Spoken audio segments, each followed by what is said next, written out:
it is raining and the power just shut down until I don't know at other places, but we have no power, legit. But you can see there's a light over there, but I guess it's just in Plano Cooper at the moment. So, and I was about to study for physics, but turns out I'm not gonna study.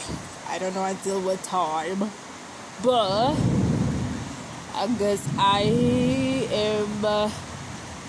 I don't know if this is a good sign or a bad sign. Then we're gonna study for physics. But yeah, you guys can see there's no power and I can't study.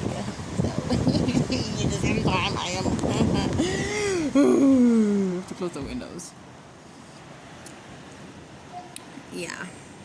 Bye, guys.